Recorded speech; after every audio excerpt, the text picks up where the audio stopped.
और जब लोग मकराना के लोग सिर्फ ज्योति मिर्जा से मिलने दिल्ली गए और कहा साहब हम आपसे मिलना चाहते हैं, तो बोला आप राजस्थान हाउस रुको, मैं वहीं आ रही हूँ। तो बैठे रहे। फिर बोले साहब बताओ आए नहीं आप?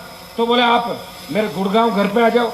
जब वो गुड़गांव उसके घर पे गए तो फिर फोन पे बात करी।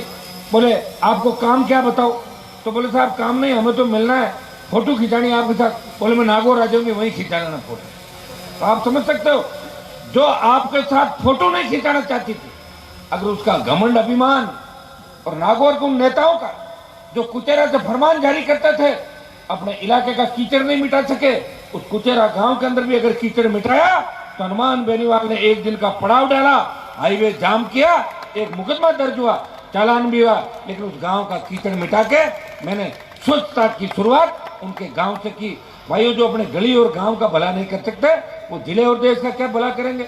और इनका इतिहास उठा के देख लो। लंबी चौड़ी में बात नहीं कहना चाहता, क्योंकि अब तो मेरे हिसाब से वो अगर नागौर में घूम रही कर रही है, वो छोटे मोटे कामों के लिए घूम रही होगी। कभी बाड़मेर वाले के उसको लेकर टोल रही है, तो बाड़मेर वाला मन लगे हार्ट का ज्यादा कूल है, जो कटे कटे तो इलाज मन जल्दी करना पड़ेगा लागे। मैं सोच रहा था कि अब समाज के लोग आपस में नहीं लड़े, मतलब देखो ज्यादा कोई का हार्ट का कूल है, तो इलाज भी बहुत जरूरी है, तो वो समय रहते हो जाएगा। अभी समय नहीं आया, आते ही आपको तुरंत ही पता लग जाएगा इलाज हो गया। कौन से कोने में हुआ ये नहीं पता, इधर इधर कहीं भी हो सकता है। तो वो तो अब उसको लेके ढाल बना के घूम रही है। आपने क्या किया 70 साल के अंदर? ये वही बड़ू और प्रोफेसर है, ये वही प्रोफेसर है जिन्होंने नाथुराम जी के बेटे को भी वोट देके आगे रामनिवास मिर्जा के सामने आगे निकाला था। ये वही प्रोफेसर का मेला है तो कितना भरा करता था। ये वही नागौर है जहाँ हमारे नागौर के अंदर कम से कम पशुपालन के अंदर तो एक नंबर थे हम, लेकिन पीने का पानी भी आज 70 साल के अंदर नहीं ले पाए। अगर 50 साल पहले नहर की इनकी इच्छा होती, सोचते नहर आ जाती, तो प्रोफेसर नागौर, खींवसर और मकराना का किसान के बेटे बेटे हम जर्मनी, इंग्लैंड, अमेरिका के अंदर पढ़ते। लेकिन इनका एक ही काम था कि विकास नहीं करना है, इनको दिल्ली जयपुर नहीं दिखाना। अगर दिल्ली जयपुर दिखा दिया तो लड़के रोज आ जाएंगे और रोज हमारा पता करेंगे, हम वहां क्या करें, हमारी पोल खुल जाएगी। तो आराम से मौज मस्ती करी। कोई तो विदेश में जाके मौज मस्ती करता है, कोई दिल्ली के किसी कोने में करता है, कोई किसी होटल में करता है। तो भाइयों, इसी वजह से ये जिला बर्बाद हो गया। मैं तो आपको इतना ही भरोसा दिलाता हूं कि हनुमान बेनीवाल इस किसान कौम के सम्मान के लिए लड़ता रहेगा, और लड़ते लड़ते कोई गोली मेरा सीना भी चीर के चली जाए, मुझे गम नहीं, क्योंकि मैंने राजस्थान के किसान के बेटों के अंदर वो जोश और ऊर्जा भर दी है तो भगत सिंह और तांत्या टोपे ने आजादी के आंदोलन के अंदर देश के जवानों के अंदर भरी थी। और ये उसी का परिणाम है कि बड़े बड़े नेताओं की दुकान बंद कर दी राजस्थान के अंदर आपने। और देश इस नागौर की ओर देख रहा है, देश देख रहा है कि नागौर वो संसदीय क्षेत्र है जहां से कोई आएगा, देश के तमाम किसान के बेटों को एक करेगा और दिल्ली कूच करेगा।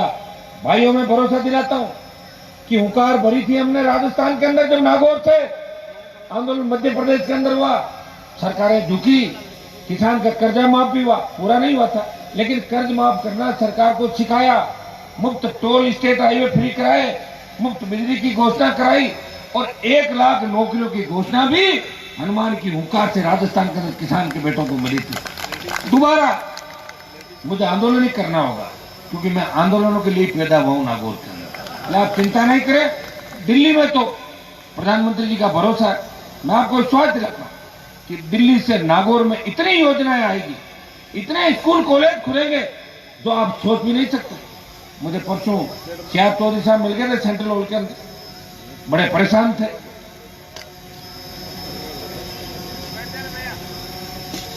शायद वो राज्यसभा के अंदर जाना चाहते होंगे। मैंने कहा मेरी शुभकामनाएं आपको, लेकिन सियार साहब 5 साल आप मंत्री रहे, आप वसुंधरा के एकदम खास हाथ जोड़ के खड़े हो जाते थे। जब भी वसुंधरा आती, यूनुस खान आते, आप बिल्कुल झुक के खड़े होते थे। 5 साल के अंदर आप चाहते तो प्रोफेसर जहां आप सबसे ज्यादा प्रोफेसर नामा के अंदर जाते थे, एक सेंट्रल स्कूल यहां भी खुलवा देते, एक डीरवाना लाडनू में खुलवा देते, एक नागौर में और खुलवा देते।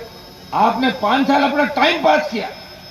दिल्ली का एक पैसा भी नागौर की धरती पे नहीं लगा, और एक भी न तो नई ट्रेन चली और न कोई हवाई अड्डे का विस्तार हुआ नागौर के अंदर, न मिलिट्री का स्कूल खुला। और न नमक उद्योग बढ़ा और न मकराना के मार्बल उद्योग को पहचान मिली। तो मैंने कहा 5 साल आप मंत्री रह के भी नहीं कर सके, मैं तो शुभकामनाएं देता हूँ कि आप राज्यसभा में आ जाओ, हो सकता है कि उस समय नहीं करके अब आप कर दो। लेकिन आदमी 75-80 साल की जब उम्र का हो जाता है तो उससे इतनी उम्मीद नहीं की जाती। फिर वो अपने पोते पोती दोईती उनका ध्यान रखता है, उनको खिलाने का काम करता है, फिर जिले का ध्यान नहीं रखता है। भाइयों, ये बहुत बड़ा दुर्भाग्य। मैंने 10 साल के एमपीओ का रिकॉर्ड निकाल के देखा। ज्योति मिर्जा तो अपना बजट ही खर्च नहीं कर पाई। जब बजट खर्च करने की आचार संहिता लगी थी, विदेश चली गई थी दौरा करने के लिए, 3 करोड़ का बजट रह गया, लैप्स हो गया। जो लोग अपना बजट खुद का नहीं खर्च कर पाए और वो लोग आरोप लगाए। आज मैं पढ़ रहा था कि हनुमान जी महिलाओं के लिए, अरे मैंने तो लोकसभा के अंदर अगर पूरा भाषण सुना कांग्रेस वालों ने, तो मैंने तो इतना सा कहा था कि इटली के अंदर से चीन के बाद सबसे ज्यादा, चीन के बाद सबसे ज्यादा कोरोना के मरीज इटली के अंदर मौतें हुई है और ये बार बार आ रहे हैं। राहुल गांधी भी बाहर गए, तो मैंने कहा इस परिवार की मेडिकल जांच करानी थी। तो आपने बाण की नाने जावेद पाचो पूछा, मैंने कहा तो ये राहुल गया, फिर ये गई, अरे भाई इनकी जांच कराओ, इतना का। इसमें देखो कांग्रेस कैसे कह रहे हनुमान जी ने महिलाओं का अपमान कर दिया। क्या अपमान कर दिया मैंने? ज्योति मिर्जा ने तो नागौर के अंदर ये कहा था कि 5 साल में तो धनी आपकी लुगाई दाब गया है, तो बोला था, आपने सुना था अच्छी तरह। अरे मैंने कभी ऐसे अच्छी बात थोड़ी करी है। इनकी तो हर भाषा, हर बात, हम हनुमान को ये कर देंगे, वो कर देंगे। कहां से कर दोगे? तुम आधे से ज्यादा तो रात को मेरे घर के दरवाजे के पास रात को खड़े रहते हो, आधे किधर मिलते हो, आधे किधर मिलते हो। और तुम्हें भी ज्योति जी ये लोकसभा दिखाई ना, तुम्हारी पारिवारिक परिस्थिति क्या थी, सारी बातें मैंने कहना नहीं चाहता, माताएं मैंने बैठी है। तुम्हें अगर लोकसभा के दर्शन कराए हनुमान बेनीवाल और स्वर्गीय रूपाराम जी डूडी, जिनके पैर छूके, तुमने रूपाराम जी को तो अपना पिता कहा था,